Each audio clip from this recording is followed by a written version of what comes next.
안녕하세요. 오랜만에 영상을 올리게 되는데요.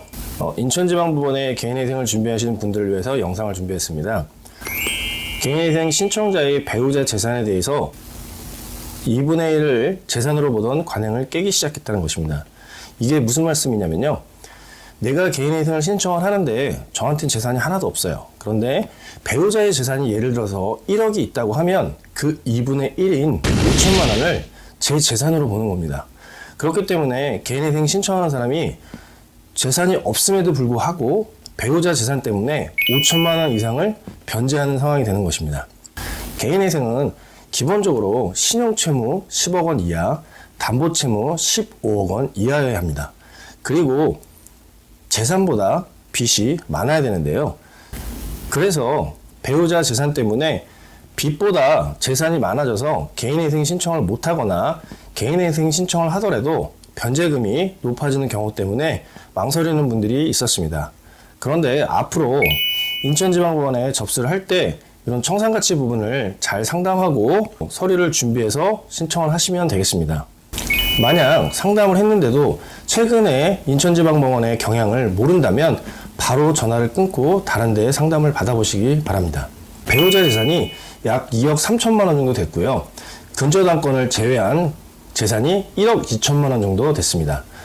그렇게 되면 배우자 재산이 1억 2천만 원이기 때문에 내 재산이 갑자기 2분의 1인 6천만 원이 되는 것입니다.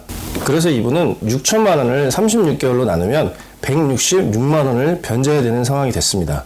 그런데 이분의 급여가 189만 원 정도 됐기 때문에 166만 원을 변제하면 최저생계비에도 못 미치는 금액으로 변제를 해야 됩니다. 이런 분들은 앞으로 개인회생을 인천지방법원에 접수할 때는 청산가치 산정에 대해서 면밀히 따져보고 접수를 해야지 개인회생이 폐지되지 않거나 변제금이 상향되지 않습니다. 이분 같은 경우는 인천지방법원에서 폐지 권고를 내렸고요. 법무사 사무실에서는요.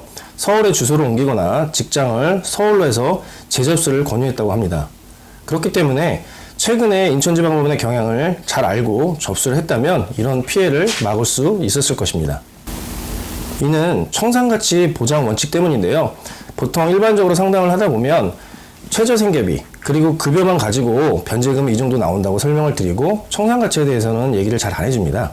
그러다가 진행을 하면서 청산가치가 높아져서 폐지되는 경우나 또는 변제금이 사양되는 경우 때문에 사무실과 의뢰인과의 충돌이 많이 발생하는데요.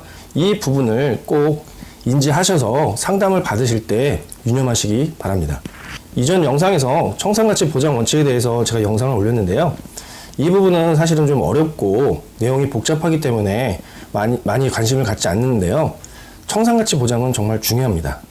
변제금을 줄이는 데에도 중요하고요.